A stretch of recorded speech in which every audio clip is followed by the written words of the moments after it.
مفتی طارق مسعود صاحب سے اب سوال ہے ارین صاحبہ کا لاہور سے، کیا یہ بات درست ہے مفتی صاحب کہ حافظ قرآن اپنے ساتھ کچھ لوگوں کو جنت میں لے کر جائے گا؟ کیا کہتے ہیں؟ یہ روایت ہے بہقی کی کہ حافظ قرآن اپنے ساتھ 10 افراد کو جنت میں لے کر جائے گا جن پر جہنم واجب ہو چکی تھی، لیکن جو میں نے سرسری طور پر اس روایت کی تحقیق کر چکا ہوں وہ یہ کہ روایت کمزور ہے، ضعیف ہے، جو میں سرسری طور پر، ظاہر ہے کسی روایت کے صحیح یا ضعیف ہونے پہ بہت زیادہ گہرائی میں جا کے تحقیق کرنی ہوتی ہے اور بڑے بڑے ماہرین کا کام ہے.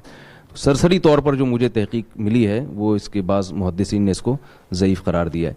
لیکن ویسے ایک بات ثابت ہے صحیح حدیث سے کہ اہل ایمان اپنے رشتہ داروں کی سفارش کریں گے. صحیح مسلم کی حدیث ہے کہ اہل جنت جب جنت میں جائیں گے اور اہل نار جب جہنم میں ہوں گے تو اہل جنت اللہ سے سفارش ایسے کریں گے جیسے لڑ رہے ہوں، اور وہ اپنے رشتہ داروں اور دوست احباب کے بارے میں.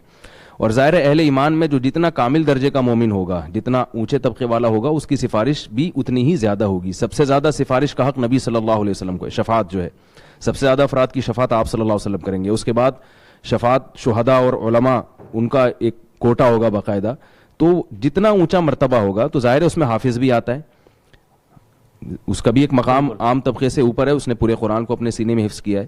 تو ان روایات کی روشنی میں اس ضعیف حدیث کی تائید بہرحال ہوتی ہے کہ حافظ کو یقیناً کچھ نہ کچھ کوٹا دیا جائے گا اس کے حفظ قرآن کی وجہ سے، کیونکہ جب عام اہل ایمان عام نیک لوگوں کو شفاعت کا حق دیا جائے گا تو حافظ قرآن کا مقام تو بہرحال دوسروں سے زیادہ ہے.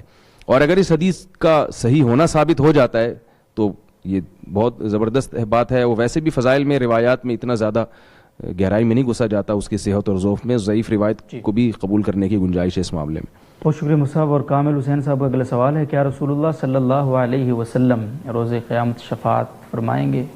یقیناً جی، یہ بات تو تواتر کے ساتھ ثابت ہے. اہل سنت والجماعت کے عقائد کی کتابوں میں یہ بات لکھی ہوئی ہے، روایت متواتر ہیں کہ آپ صلی اللہ علیہ وسلم جو ہے اس امت کے لوگوں کی شفاعت کریں گے. اور آپ صلی اللہ علیہ وسلم نے فرمایا کہ شفاعتی لأہل الکبائر من امتی، میری شفاعت میری امت میں جو کبیرہ گناہ کے مرتکب ہیں ان لوگوں کے لیے ہوگی. باقی کس کی شفاعت کس درجے میں ہوتی ہے اس کا ہمیں علم نہیں ہے، لہذا اس شفاعت کی امید تو ہے، مگر اس امید پر اعتماد کر کے بیٹھ جانا یہ بہرحال غلط ہے. بہت بہت شکریہ.